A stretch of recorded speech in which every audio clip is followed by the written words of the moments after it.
The Arizona sun blazed like an angry eye in the cloudless sky, baking the sand until it shimmered with heat. Maya Reyes stumbled forward, her water gone, her GPS dead, and her rented Jeep abandoned miles behind her.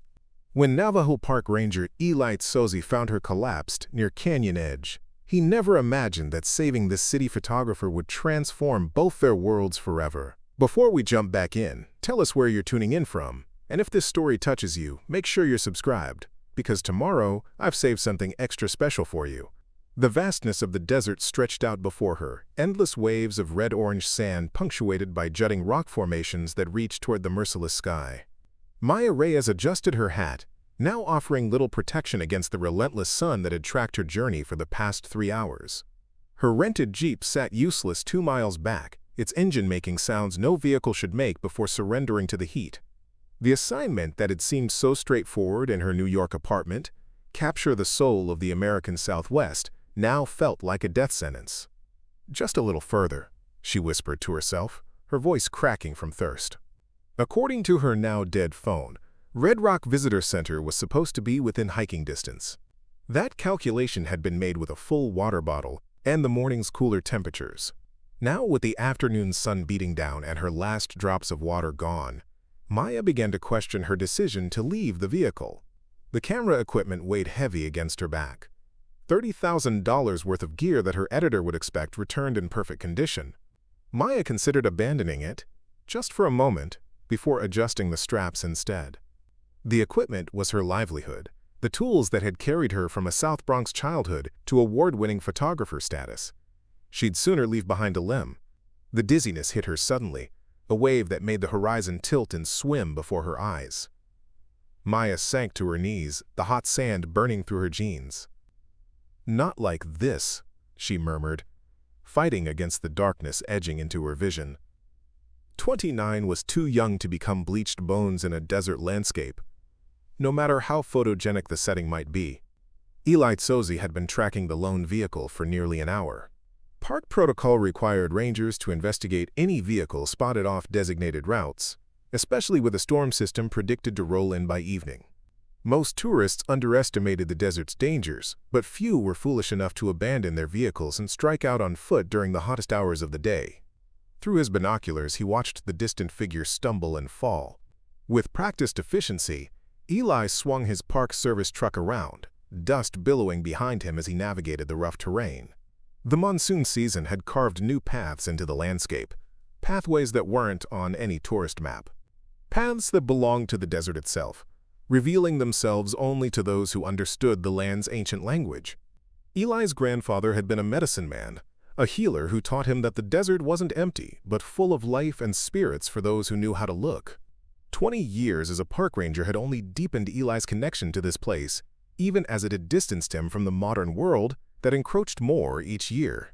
He reached the fallen figure in minutes, braking hard as dust swirled around his vehicle. The woman lay crumpled on the sand, expensive camera equipment scattered beside her. Eli grabbed his emergency kit and water before jumping from the truck, years of rescue training guiding his movements. "Ma'am, can you hear me?" He knelt beside her, gently turning her onto her back.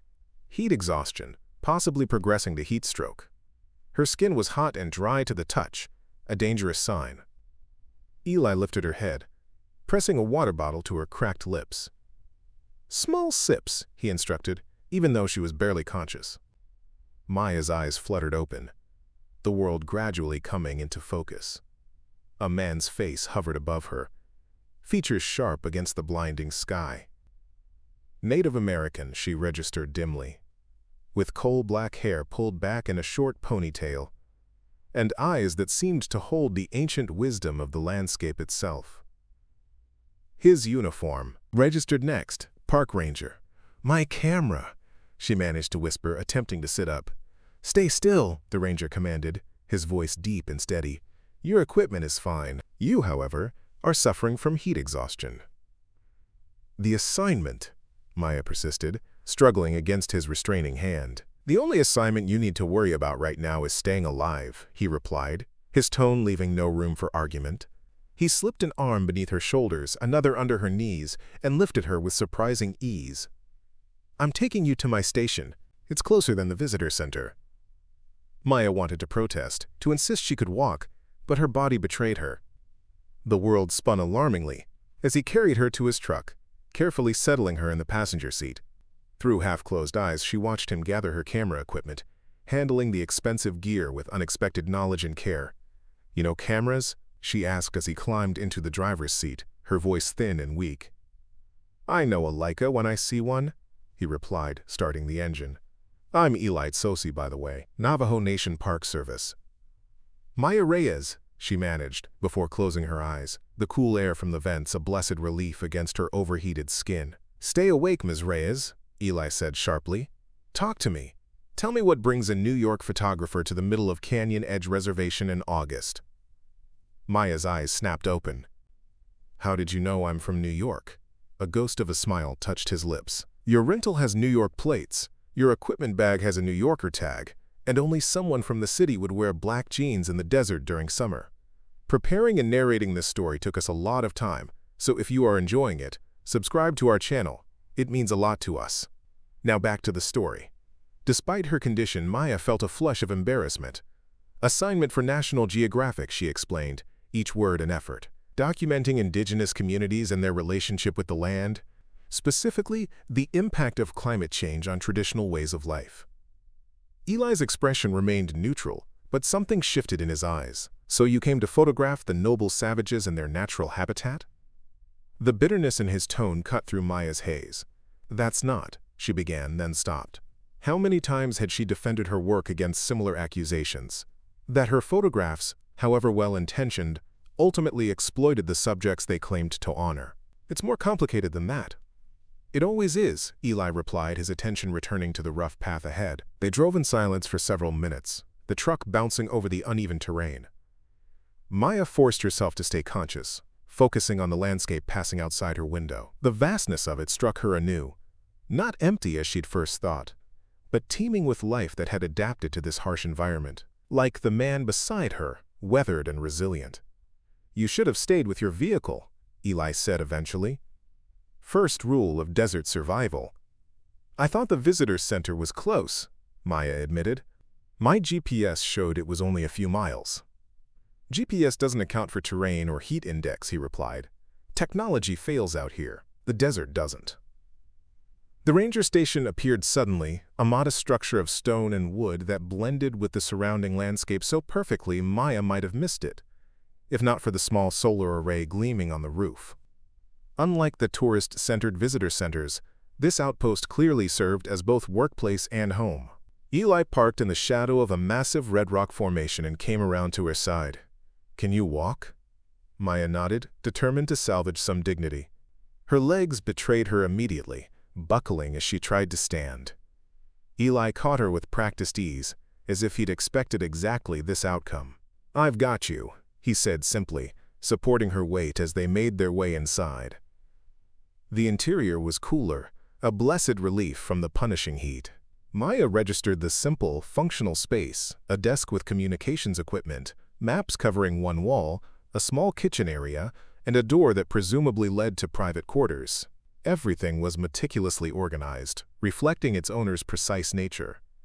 Eli helped her to a small couch against the wall, then moved to the kitchen area. "You need electrolytes and rest," he said, filling a glass from a pitcher in the refrigerator. "Drink this slowly. All of it." Maya accepted the glass, the cold liquid heaven against her parched throat. The drink was slightly sweet with a hint of something unfamiliar. Desert herbs, perhaps. "What is this, quote, family recipe?" Eli replied, his back to her as he rummaged through a medical kit. "My grandmother's remedy for heat sickness works better than those sports drinks tourists bring." "Thank you," Maya said, realizing how inadequate the words were. "For finding me. For saving my life." Eli turned, his expression unreadable. "Just doing my job." He handed her 2 pills. "Mild painkillers for the headache I'm sure you have." Maya swallowed them gratefully, then watched as Eli moved to retrieve her camera equipment from his truck. He brought the bags in, setting them carefully on the floor beside her. "Your gear seems fine," he said, "though I'd check for sand in the mechanisms before using them." "You know photography?" Maya asked again, the fog in her mind beginning to clear. My father was a photographer, Eli replied, his tone neutral. Documented the reservation for 40 years before his eyes failed him. Maya's professional interest sparked immediately. Is his work published? I'd love to see.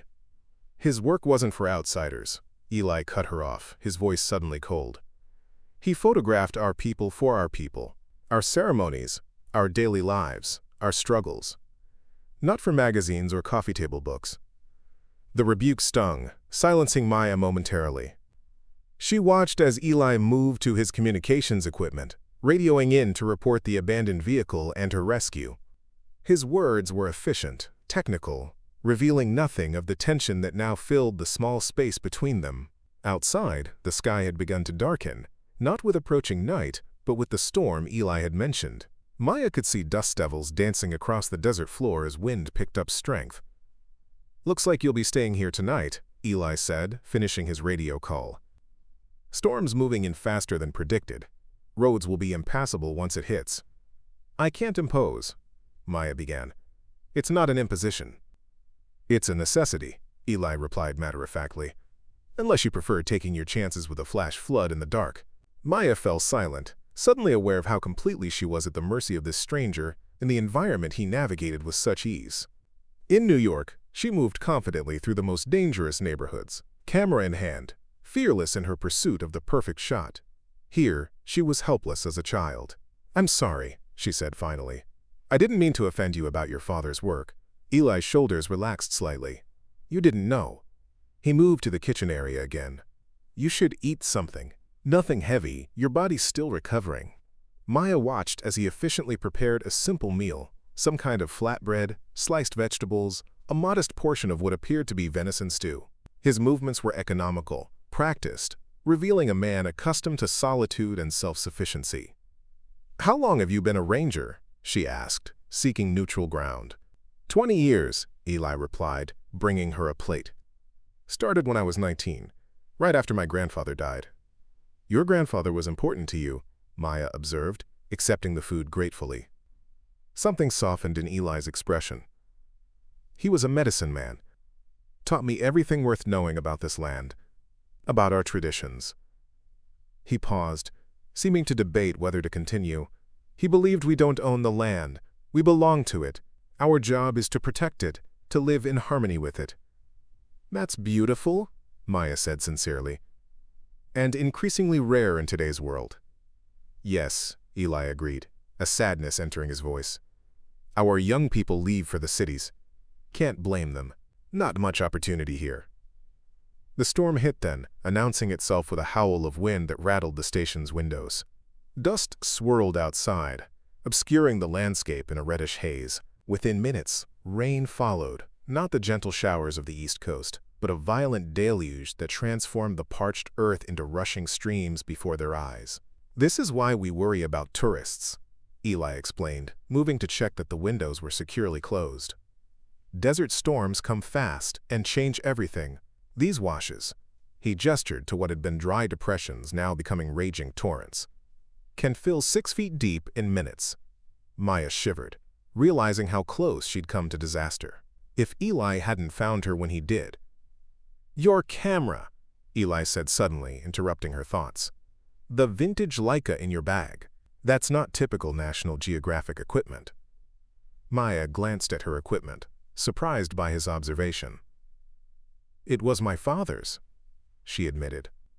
He was a photojournalist in Nicaragua during the revolution. Taught me everything I know about photography. Was? Eli asked quietly. He died when I was 15, Maya said, the familiar ache accompanying the words. Covering conflict in Sudan. Eli nodded, a silent acknowledgement of shared loss. So you followed in his footsteps. In some ways, Maya agreed. Though I focused more on environmental and cultural photography than conflict zones. She hesitated, then added, The Leica is the only thing I have of his. I use it for personal projects, not assignments. Understanding dawned in Eli's eyes. And what personal project brought it to Canyon Edge? Maya met his gaze directly. I wanted to photograph the desert as it is, not as tourists imagine it. Not the postcard sunset shots. but the living, breathing ecosystem, including the people who are part of it. People like me, Eli stated flatly. Yes, Maya admitted, but not as specimens or curiosities, as knowledge keepers, as the human face of environmental change. The storm raged outside, rain now coming down in sheets that transformed the landscape. Inside, a different kind of storm seemed to hover between them. Tension, curiosity, reluctant recognition of something shared despite their obvious differences. Eli moved to a small bookshelf and pulled down a worn photo album. For a moment, he simply held it, as if weighing a decision. Then he returned to sit across from Maya, placing the album on the small table between them. "My father's work," he said simply, opening the cover. The photographs inside took Maya's breath away. Black and white images of startling intimacy and technical precision. Elders telling stories around fires, children playing in dusty yards. Ceremonies photographed from angles that suggested participation rather than observation. These weren't the anthropological studies that filled museum archives, but images made with love and deep cultural understanding.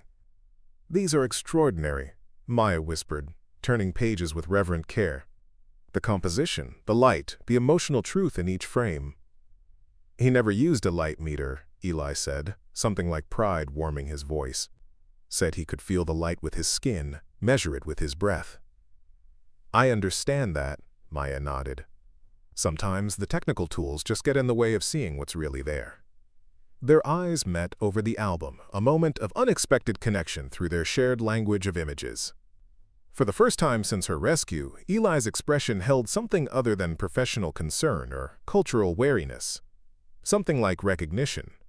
The moment broke when the radio crackled to life. A dispatcher's voice reporting on road conditions and emergency responses throughout the region.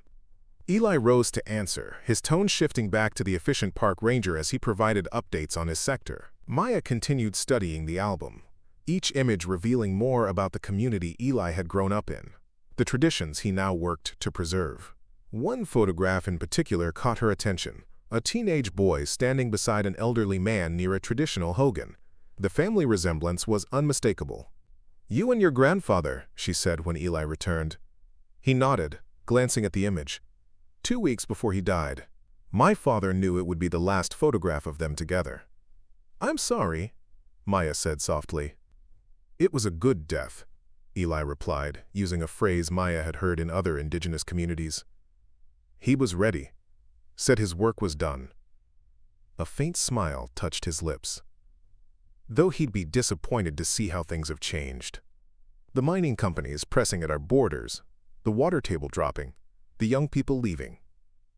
That's why documentation matters," Maya said carefully. "Not exploitation, not poverty porn or mystic Indian cliches, but honest images that show what's at stake." Eli studied her face, searching for something. Whatever he found made him nod slowly. "Perhaps." He glanced outside, where the storm continued unabated. "You should rest. There's a bed in the back room. I'll take the couch." "I couldn't," Maya protested. "You're still recovering," Eli cut her off. "Doctor's orders. Or ranger's orders, anyway." Too exhausted to argue, Maya allowed him to lead her to the small bedroom. Like the rest of the station, it was spartanly furnished, but meticulously organized. A few personal touches caught her eye. A woven blanket with traditional patterns, a small collection of polished stones on the windowsill, a well-worn copy of Desert Solitaire by Edward Abbey on the bedside table. "Try to sleep," Eli said from the doorway. "Storm should pass by morning." "Thank you," Maya said again, the words still inadequate for all he'd done. "For everything." Eli nodded once, then pulled the door closed, leaving Maya alone with the sound of rain hammering against the roof and the strange realization that her near disaster had delivered her exactly where she needed to be, though for reasons she couldn't yet articulate. She carefully set her father's Leica on the bedside table, a talisman of sorts, before stretching out on the narrow bed.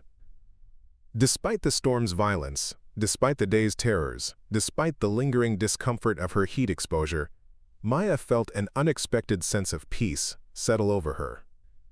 Something about this place, about the taciturn ranger who'd saved her life, spoke to a part of her that New York's concrete canyons had long silenced. Her last thought before drifting into exhausted sleep was that perhaps getting lost had been the first step toward finding something she hadn't known she was seeking. The storm raged through the night, nature's fury washing the desert clean. In the small ranger station, two strangers from different worlds slept under the same roof, unaware that their chance encounter would soon pull them both into uncharted territory, changing the course of their lives in ways neither could imagine. Maya woke to the gentle sound of a flute melody drifting through the ranger station. Sunlight streamed through the small window, transformed into golden bars by the wooden blinds. For a moment, she remained still, orienting herself in the unfamiliar surroundings before memories of the previous day flooded back: the failed jeep, the merciless sun, the collapse, and her rescue. The music stopped as she emerged from the bedroom. Eli sat on the porch, a hand-carved wooden flute resting in his lap. He turned at the sound of her footsteps, his expression revealing nothing of his thoughts. "You look better," he observed, rising to his feet in one fluid motion. "How do you feel?" "Alive," Maya replied with a small smile. "Thanks to you." The desert had been transformed by the night's storm. What had been parched, cracked earth now glistened with shallow pools that reflected the morning sky. Wildflowers, seemingly impossible just yesterday, had already begun unfurling delicate petals, seizing their brief opportunity to bloom. "The desert never fails to surprise me," Maya said, gesturing toward the sudden explosion of life. "Yesterday it was trying to kill me. Today it's—" She searched for the right word. "Celebrating." "That's the lesson of this place," Eli replied, his voice softening slightly. "Everything is temporary. Drought, flood, life, death, all part of the same cycle." He moved past her into the station, returning with a mug of coffee that he handed to Maya. "Your clothes are clean. I washed them while you slept."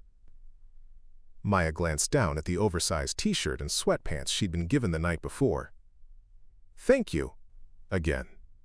She took a sip of coffee, surprised to find it rich and complex rather than the utilitarian brew she'd expected. "This is good. Small luxuries matter when you live simply," Eli said, something like amusement flickering across his features. "I roast the beans myself." A distant rumble drew their attention. A tow truck appeared on the horizon, making its way toward the station along the now passable dirt road. "Your Jeep," Eli explained. "Miguel will take it to his shop in Red Rock. Once you're feeling stronger, I'll drive you to town." Maya watched the truck approach, the reality of her situation settling in. Her phone was dead. The nearest town was apparently miles away. She was entirely dependent on this stranger who seemed both irritated by and curious about her presence. "My editor will be wondering what happened to me," she said, more to herself than to Eli. "I was supposed to check in yesterday." "You can use the station's satellite phone," Eli offered. "Cell service is spotty out here, even when your battery isn't dead." Miguel's arrival precluded further conversation. The mechanic, a heavy-set middle-aged man with a quick smile and knowing eyes, greeted Eli in rapid Navajo before switching to English when introduced to Maya. "City folks and desert don't always mix," Miguel observed, though his tone held no judgment. "But you got lucky. No one knows these canyons better than Eli." "So I gathered," Maya replied, glancing at her rescuer. In daylight, she could better appreciate Eli's features. The sharp planes of his face weathered by sun and wind, dark eyes that missed nothing, hair pulled back in a neat ponytail that revealed a single silver earring shaped like a thunderbird. Miguel handed Eli a clipboard with paperwork for the tow. "Sand in the intake," he explained. "Common with rentals. Tourists think these SUVs can go anywhere. Can you fix it?" Maya asked, mentally calculating how this misadventure would affect her schedule and budget. "Sure, but not today," Miguel replied. "Parts won't arrive until tomorrow at earliest, maybe the day after." Maya felt a flicker of panic. "But my assignment will have to wait," Eli interrupted, signing the forms and handing them back to Miguel. "Unless you're planning the walk to your next location." The panic must have shown on her face because Eli's expression softened slightly. Your body needs time to recover anyway. Heat exhaustion isn't something to take lightly. After Miguel departed with her disabled vehicle, Maya found herself facing an unexpected reality. She was stranded at a remote ranger station with a man who seemed ambivalent about her presence at best. Yet something about the situation, about Eli himself, intrigued her in ways she couldn't articulate. "I should call my editor," she said finally. Eli nodded, leading her to the communications equipment and showing her how to operate the satellite phone. Maya punched in her editor's number, steeling herself for the conversation. "David Reynolds," answered the familiar voice, tension evident even across the thousands of miles. "David, it's Maya." "Jesus Christ, Reyes, where the hell have you been? I've been calling for 24 hours. Maya explained her situation as succinctly as possible, downplaying the danger while emphasizing the photographic opportunities this detour might provide. David, predictably, was more concerned with deadlines than near-death experiences. "The Canyon Edge Reservation wasn't even on your itinerary," he reminded her. "We don't have permits, releases, any of the legal documentation." "I know, but I'm here now," Maya cut in. "And this place is—" She glanced around, catching Eli's eye as he pretended not to listen while organizing equipment across the room. "It's exactly what we've been looking for. Authentic. Untouched. You have 2 weeks to complete this assignment, Reyes. Not a day more." "I'll make it work," Maya promised, ending the call before David could raise further objections. She found Eli watching her, his expression unreadable. "Authentic? Untouched?" he quoted, an edge to his voice. "Is that how you see us? Like specimens in a museum exhibit?" Maya felt heat rise to her cheeks. "That's not what I meant. I was just trying to convince my editor." "That we're worth photographing?" Eli finished for her. "That we're exotic enough for your magazine?" "That's not fair," Maya protested. "My work has always been about giving voice to communities affected by environmental change, not exploiting them." "And who decides how that voice sounds?" Eli challenged. "You? Your editor in New York? The readers who flip through glossy pages between advertisements for luxury cars and expensive watches?" The accusation struck uncomfortably close to debates Maya had had with herself throughout her career. The paradox of documenting marginalized communities for publications consumed primarily by privileged audiences wasn't lost on her. "I don't claim to have perfect answers," she said finally, "but I believe that showing truth through images matters. That visibility matters." Eli held her gaze for a long moment before turning away. "I need to make my rounds," he said, gathering his ranger equipment. "You should rest. There's food in the kitchen if you get hungry." "I want to come with you," Maya said impulsively. Eli paused, surprise evident in his expression. "Why?" Maya gestured toward the landscape visible through the windows. "Because that's why I'm here. To see this place. To understand it." She hesitated, then added more softly. "And because I've imposed on you enough already. The least I can do is help with your work." Something shifted in Eli's demeanor, not quite softening, but a subtle reassessment. "My rounds take all day. Miles of hiking in rough terrain. You're still recovering." "I'm stronger than I look," Maya replied, a challenge in her voice. "And I've hiked through jungles in Borneo and mountains in Nepal. I can handle a desert walk." "With proper preparation this time," Eli stipulated, though Maya detected the ghost of a smile at the corners of his mouth. "And you follow my lead. No wandering off for the perfect shot." "Deal," Maya agreed quickly, before he could reconsider.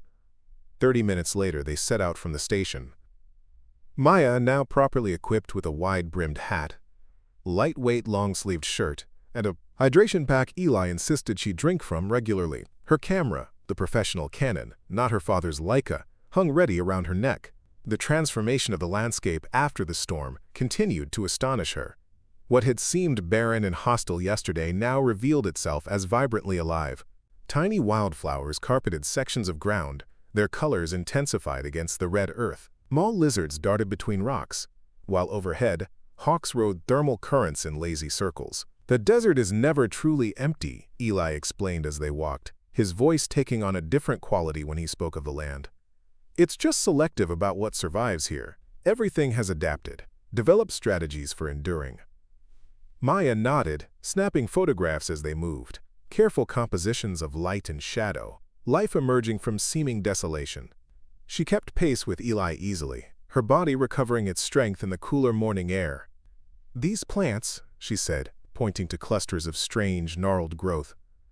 "They look almost artificial." "Desert ironwood," Eli identified them. "Some are over 1,000 years old. They grow less than an inch per decade." Maya knelt to photograph one particularly ancient specimen, its twisted form sculpted by centuries of wind and scarce water. 1,000 years, she murmured. "It's hard to comprehend that kind of time scale." "That's the problem with visitors," Eli said, though his tone held less judgment than earlier.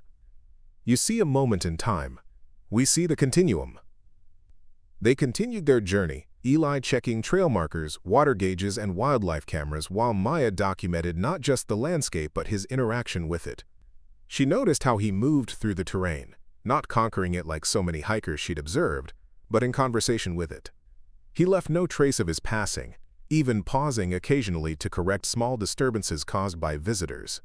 By midday, they'd reached a high ridge overlooking a vast canyon. The striations in the rock walls told a geological story spanning millions of years, layers of history compressed into visible bands of color and texture. "This is sacred ground," Eli said as they settled in the shade of an overhang to rest and eat the simple lunch he'd packed. "My ancestors have come to this spot for ceremonies for countless generations." Maya lowered her camera, suddenly uncertain of her right to capture this place. "Should I not photograph here?" Eli considered her question seriously. "Some things shouldn't be photographed. Some ceremonies, some places." He gestured toward the vista before them. "But this view itself, there's no harm in sharing its beauty. Just not the specific location." They ate in companionable silence, the earlier tension between them easing into something more complex. Maya sensed that her willingness to respect boundaries, to ask permission rather than assume entitlement, had shifted something in Eli's perception of her. "Your father," Maya ventured after a while. "His photographs of the community. They're remarkable. Has anyone published them?" Eli shook his head. That wasn't what he wanted. The images were for us, to preserve memories, traditions, to show ourselves to ourselves. "I understand that," Maya said softly. "My father's personal work was different from his assignments, too. More intimate, more true." "And what about you?" Eli asked, turning to study her face. "Is your personal work different from what pays the bills?" The question caught Maya off guard with its perception. "Yes," she admitted. "The magazine work is important. It reaches people, raises awareness. But my personal projects," she hesitated, rarely having articulated this to anyone, "they're about finding connections, moments where human experience transcends cultural boundaries." "And what have you found?" Eli's question was genuine, without the skepticism that had colored his earlier interactions. Maya considered before answering. "That beneath all our differences, there are universal experiences. Love, loss, hope, fear." She gestured toward the ancient landscape. "Our brief time against the permanence of places like this." Eli nodded slowly, something like respect flickering in his eyes. They fell silent again, each lost in private thoughts. As the canyon before them deepened in color with the afternoon sun, the rest of their rounds took them through diverse terrain. Dry washes transformed into temporary streams by the previous nights. Rain. Hidden grottos where ferns emerged from seemingly barren rock. A small waterfall that Eli explained appeared only after significant rainfall, feeding an oasis that sustained wildlife for weeks afterward. Throughout the journey, Maya observed Eli's deep knowledge of the ecosystem, how he could identify animal tracks, predict weather changes from subtle shifts in the wind, name every plant, and explain its traditional uses. It was a form of literacy as complex as any she'd encountered, though entirely absent from conventional education. "How do you learn all this?" she asked as they paused by a series of petroglyphs etched into a smooth rock face. "Is it taught formally, or passed down through families?" "Both," Eli replied, tracing a weathered image of a deer without touching it. "My grandfather taught me, as his grandfather taught him, but I also studied environmental science at university. Different ways of knowing the same things." Maya's surprise must have shown on her face because Eli raised an eyebrow. "You assumed I was educated only in traditional ways?" "I didn't mean," Maya began, embarrassed. "It's a common assumption," Eli said, more amused than offended. "People expect the native guide to be mystical and untouched by modernity. The reality is more complicated." "I'm learning that," Maya acknowledged. By late afternoon, they had completed a wide circuit and were heading back toward the station. The physical exertion had been exactly what Maya needed, clearing her head, restoring her strength, and providing perspective on her mishap the previous day. More than that, it had given her insight into Eli's world, a glimpse beyond the reserved exterior he presented. As they crested the final ridge before the station came into view, Eli stopped suddenly, holding up a hand for silence.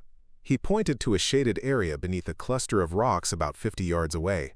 Maya followed his gaze, at first seeing nothing, then gasping softly as she made out the form of a mountain lion resting in the shadows, two cubs playing nearby.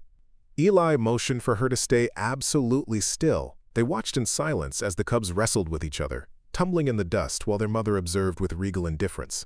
It was a moment of extraordinary privilege, a glimpse into a world humans rarely witnessed.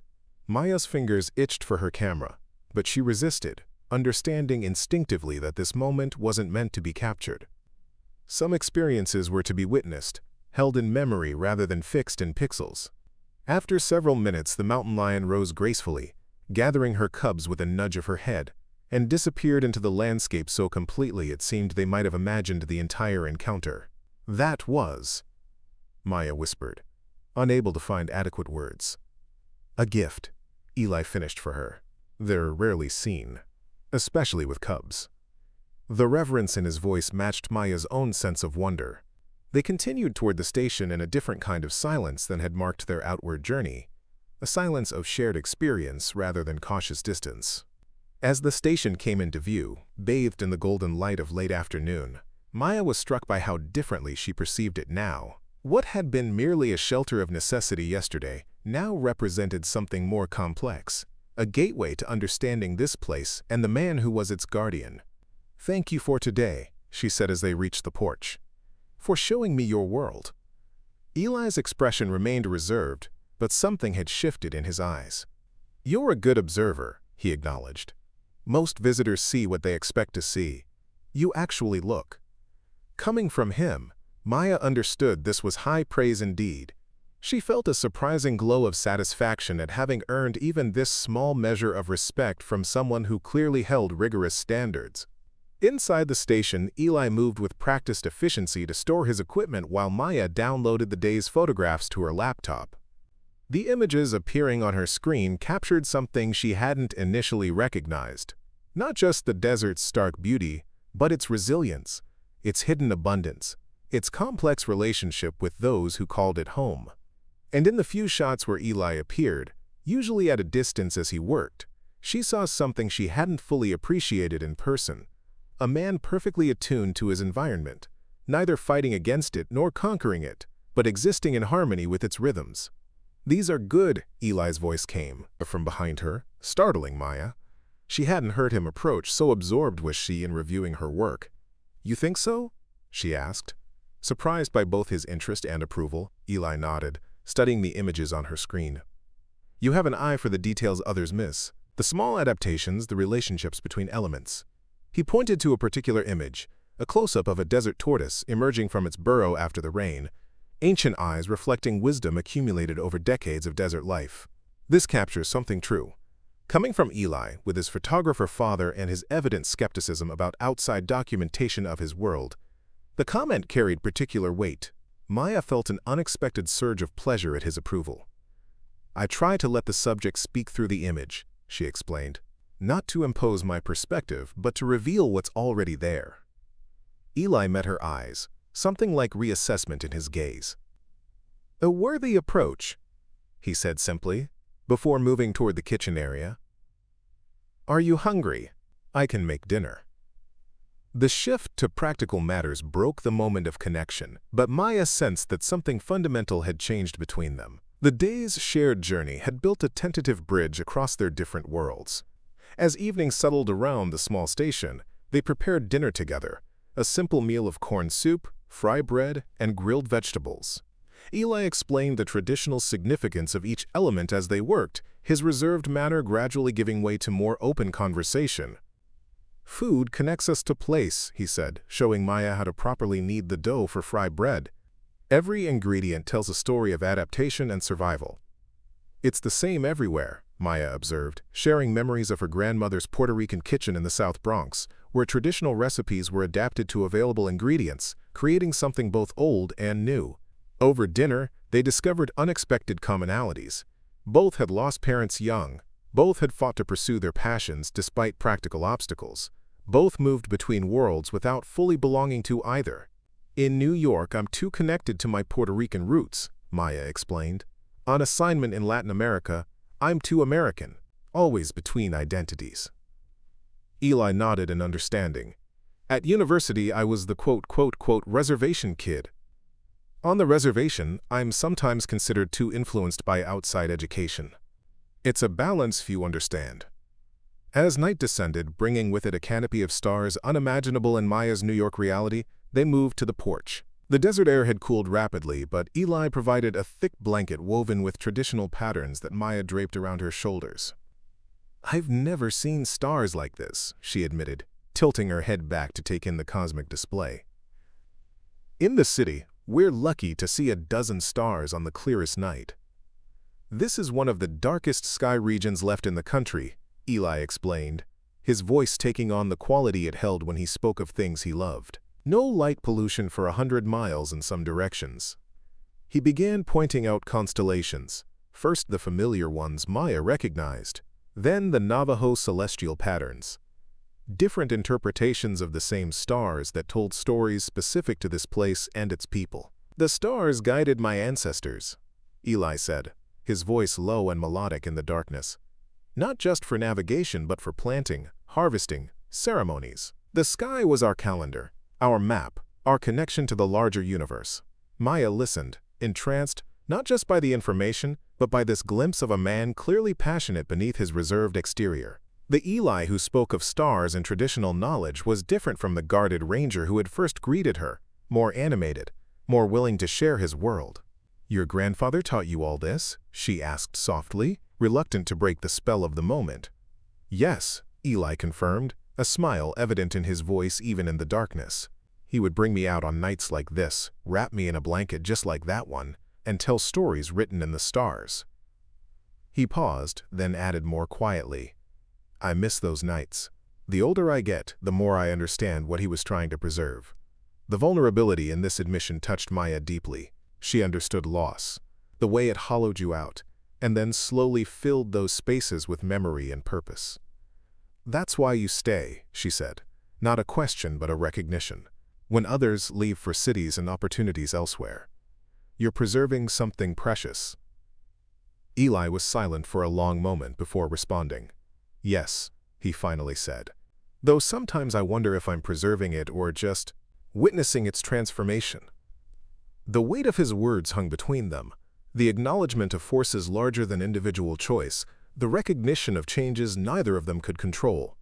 "Documentation matters," Maya said softly, echoing their earlier conversation. "Bearing witness matters, even to things we can't save." Eli turned toward her, his profile outlined against the starlit sky. "Perhaps that's something we share, photographer, the desire to hold moments before they vanish." The simple observation contained a profound truth that resonated through Maya's understanding of herself and her work. She had never articulated it quite that way, but yes, Her drive to capture images stemmed from exactly that desire, to preserve what was beautiful and fleeting, to hold evidence of existence against the relentless tide of change. In that moment of shared understanding, beneath the infinite desert stars, Maya felt something shift between them, a connection forming that transcended their different backgrounds and initial wariness. Not romantic, not yet, but a recognition of kindred spirits despite outward differences. What had begun as a rescue was evolving into something neither of them had anticipated.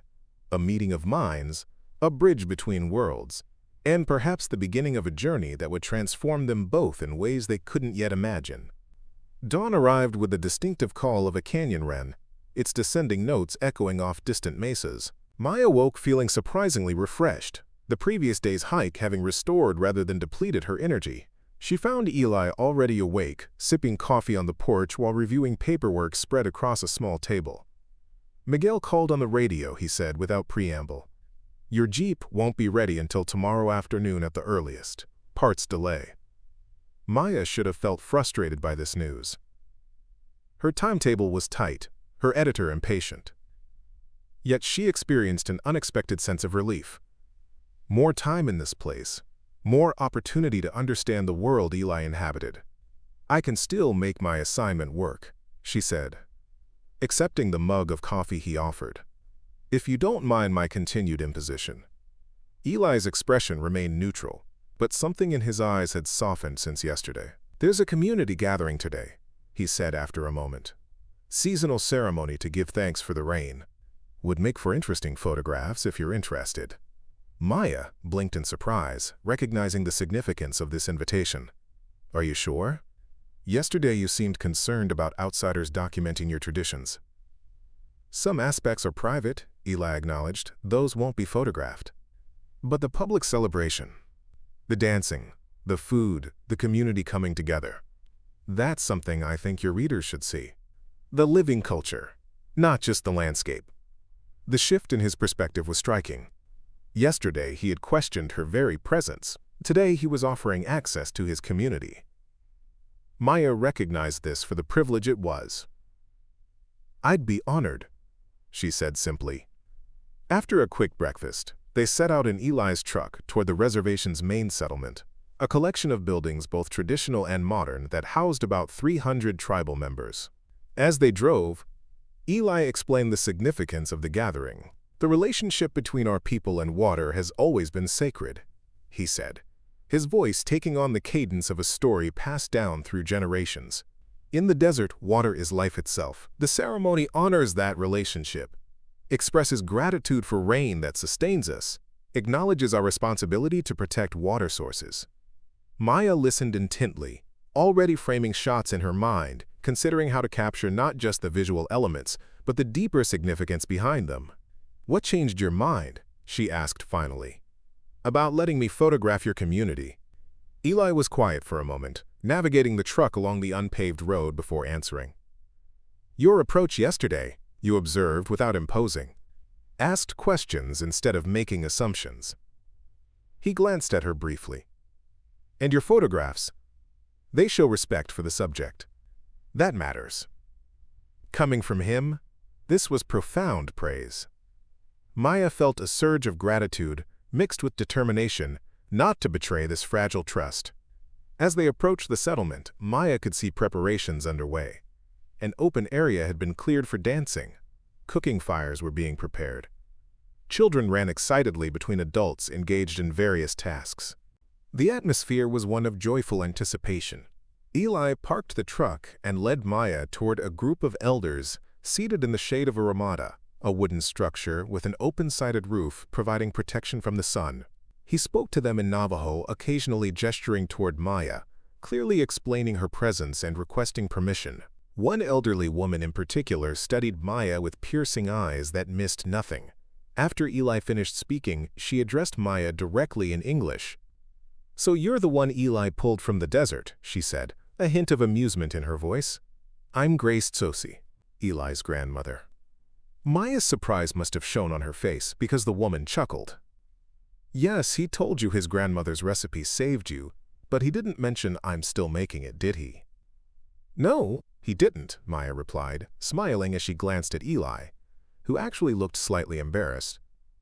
"Eli says you want to show the truth of our lives here," Grace continued, her tone more serious. "Not just pretty pictures for people who will never understand." "That's my intention," Maya confirmed. "To show the resilience of communities facing environmental challenges, the human stories behind climate statistics."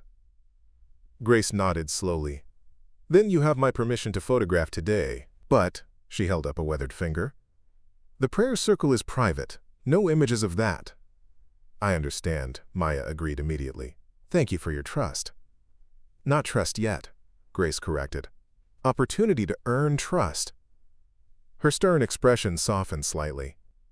"Now you must be hungry, after listening to my grandson's lectures about the desert. Come, help me prepare the feast, and I'll tell you what he was like as a boy." Eli made a sound that might have been protest, but Grace waved him away. "Go help with the dance circle. I'm borrowing your photographer." Thus dismissed, Eli departed with a warning look at his grandmother that held no real heat. Maya found herself guided to a cooking area where women of various ages worked together preparing traditional foods. Rather than immediately reaching for her camera, Maya set it aside and asked how she could help. This simple act, participating before documenting, changed everything. The women gradually welcomed her, explaining ingredients and techniques, sharing stories and laughter. Maya's hands grew sticky with dough for fry bread, her clothes absorbed the smoke from cooking fires, and her understanding deepened with every shared task. Only after an hour of working alongside the women did Maya retrieve her camera, and by then, her presence with it had become almost unremarkable. She photographed not as an outsider but as a participant, capturing hands kneading dough, flames leaping beneath cooking pots, the lines of wisdom etched in elders' faces, the flash of silver and turquoise jewelry against skin burnished by decades of desert sun. Grace watched approvingly as Maya worked, occasionally offering context or guidance. "That plant they're preparing," she would say, "has been harvested in the same canyon for 1,000 years." Or, "Those necklaces the young women are wearing, made from materials traded along routes established before Europeans knew this continent existed." These insights transformed what might have been merely beautiful images into visual stories layered with meaning and history. Maya felt a growing sense that this assignment, initially just another in her portfolio, was evolving into something more significant, both professionally and personally. Throughout the morning, Maya caught glimpses of Eli as he moved through the gathering, respectful with elders, playful with children, authoritative when helping organize the dance area. She noticed how differently he carried himself here, among his people, compared to his more reserved manner at the ranger station. Here, he belonged completely. By midday, the ceremony itself began. As promised, Maya respectfully lowered her camera during the prayer circle, standing at a distance determined by the elders. The community members formed a circle around a central fire, voices rising in harmonies that seemed to emerge from the landscape itself. Ancient songs carried on desert wind. When the public celebrations commenced afterward, Maya documented with reverent attention dancers in traditional regalia, moving in patterns that told stories of water, growth, and renewal, elders blessing children, community members of all ages sharing food and laughter.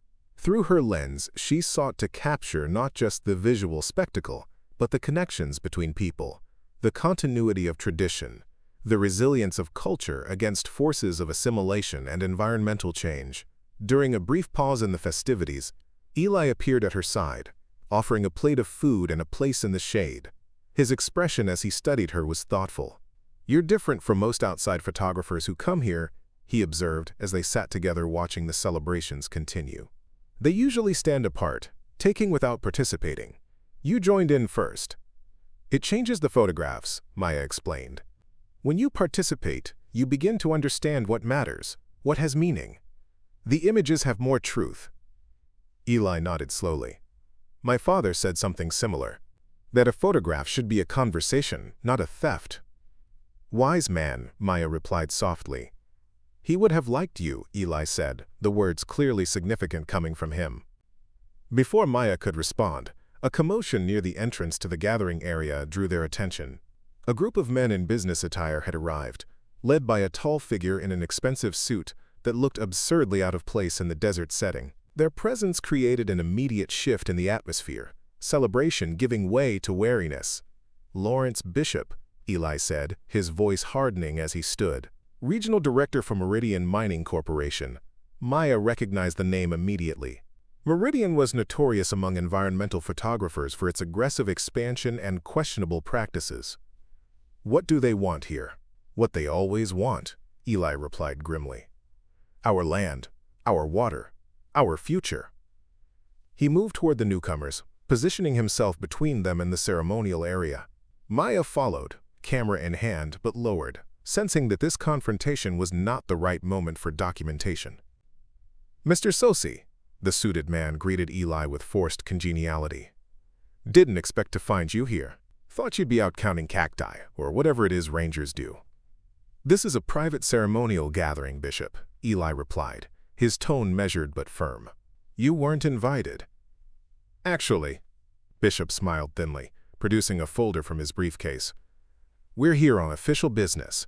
New development proposal for the Tribal Council. Federal regulations require community notification, which we're providing. He handed the folder to Eli. 30-day comment period starts today. Eli didn't open the folder, his expression remaining impassive despite the tension evident in his posture. Sunday during a ceremonial gathering. Convenient timing. Bishop shrugged, his smile never reaching his eyes. The law doesn't specify appropriate days of the week. We're simply fulfilling our obligations. His gaze shifted to Maya, noting her camera. And who might this be? Tribal member I haven't met? Maya Reyes. She introduced herself before Eli could respond. Photographer for National Geographic. Bishop's expression flickered momentarily. Surprise, followed by calculation. National Geographic? How interesting. Doing a piece on indigenous cultures, I assume? The colorful traditions, the quaint ceremonies?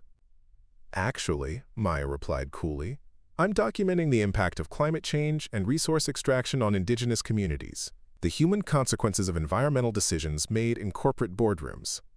The deliberate challenge in her words wasn't lost on Bishop. His smile tightened. Well, I hope your article will include the economic benefits our projects bring to struggling communities. Jobs, infrastructure, tax revenue. I document what I observe, Maya said simply. Indeed, Bishop's attention returned to Eli. The proposal includes significant community investment packages this time. Your council would be foolish to reject it again, he gestured around at the modest gathering. After all, tradition is important, but so is progress. Eli's voice remained calm, though Maya could sense his anger. We'll review your proposal through appropriate channels. Now, I must ask you to leave. You're interrupting a sacred ceremony. Bishop hesitated, clearly wanting to push further, but aware of the growing attention from community members. Of course, he finally conceded, we wouldn't want to interfere with cultural activities. The pause made the words sound dismissive rather than respectful. We'll be in touch, Mr. Tsosie.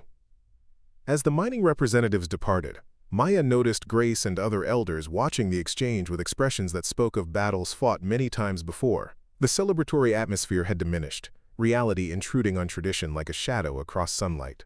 Eli stood motionless, the folder in his hand seeming to weigh far more than paper should. When he finally turned back to Maya, his eyes held a weariness that hadn't been there before. This is what we face, he said quietly. This is the real story of reservation life. Not just ceremonies and traditions, but constant pressure on our land, our water, our very existence. Maya nodded, understanding that she was being shown a deeper truth than she had initially sought. Will you show me? Not just the beauty of this place, but its struggles too?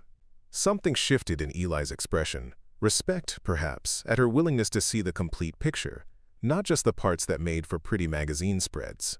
Yes, he said simply, though it may not be what your editor expects.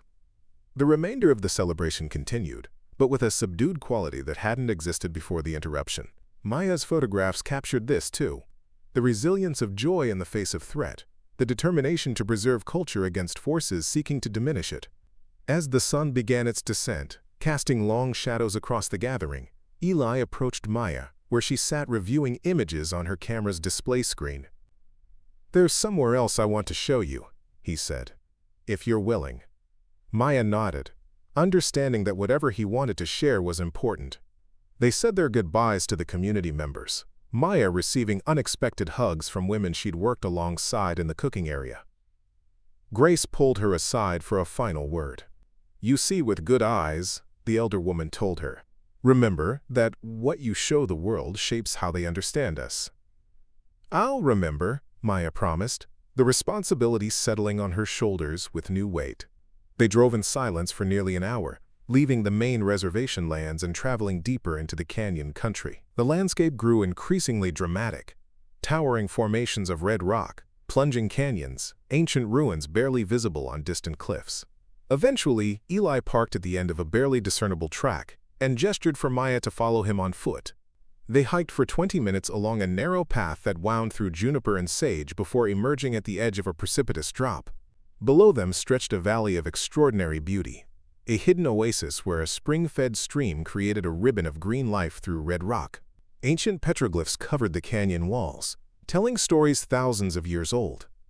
The setting sun transformed the scene into a symphony of color and shadow. "This is Talking Water Canyon," Eli said, his voice reverent. "Sacred to my people since before written history." Maya absorbed the scene, understanding immediately why this place would be considered holy. The combination of water, life, and beauty in the midst of harsh terrain spoke to something profound in the human spirit. "It's incredible," she whispered, afraid to break the spell of the place with normal volume. "And this," Eli continued, handing her the folder Bishop had given him earlier, "is Meridian's new proposal." Maya opened it, finding maps, technical diagrams, and dense legal text. As she studied the materials, understanding dawned with sickening clarity.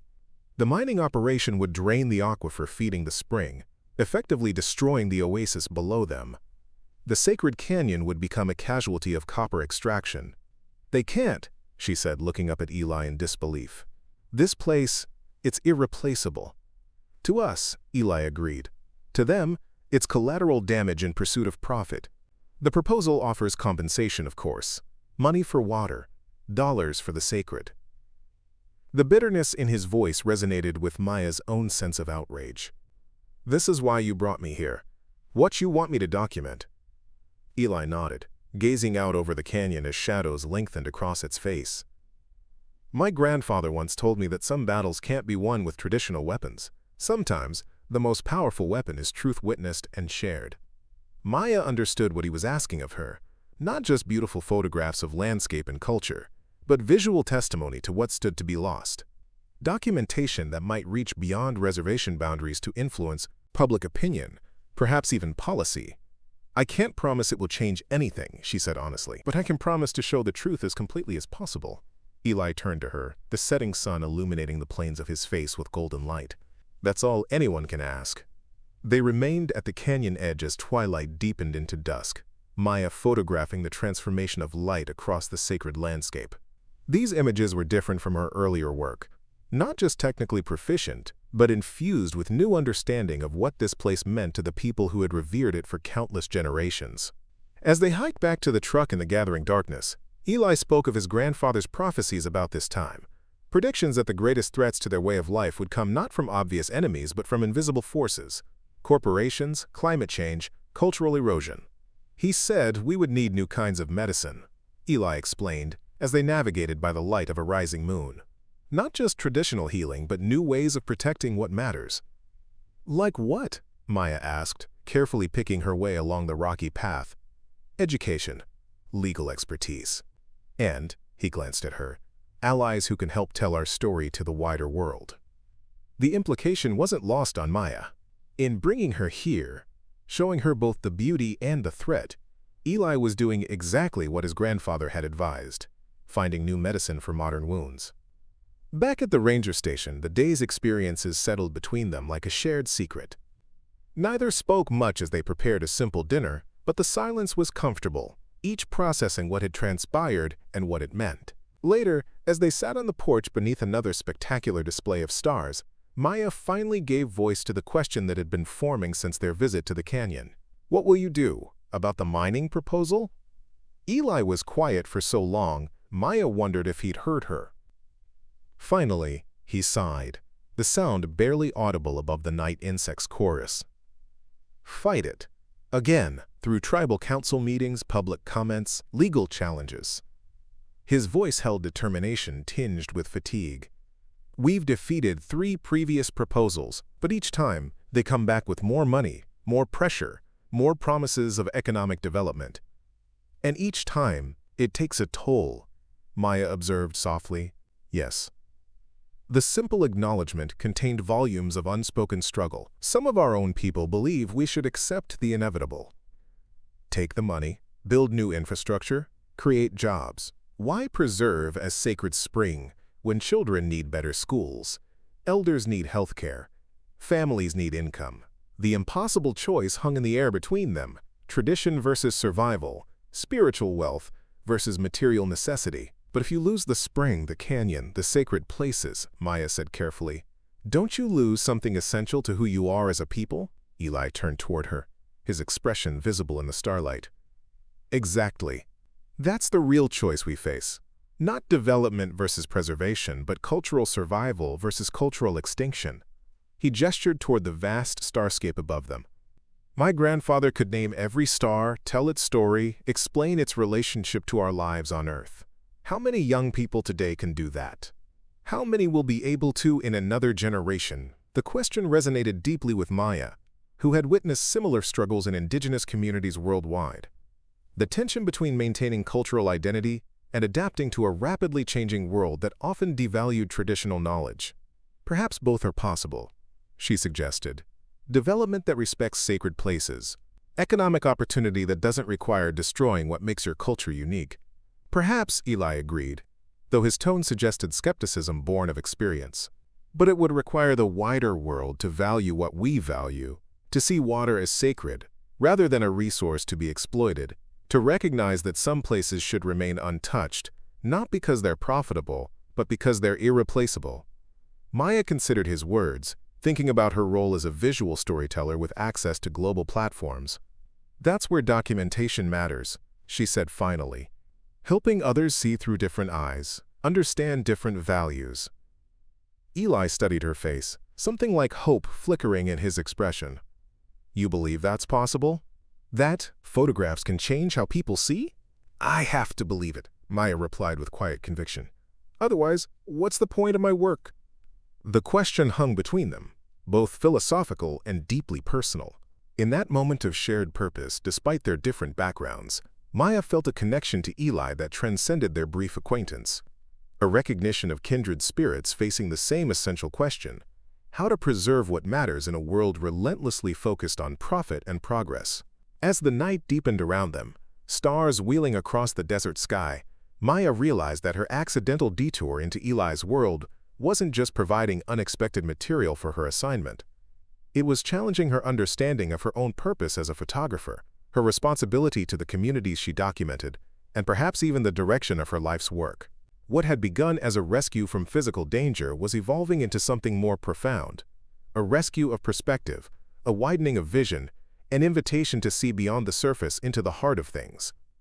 And in that transformation lay the possibility of something neither of them had anticipated when Maya first collapsed in the merciless desert heat. Up next, you've got 2 more standout stories right on your screen. If this one hit the mark, you won't want to pass these up. Just click and check them out. And don't forget to subscribe and turn on the notification bell so you don't miss any upload from us.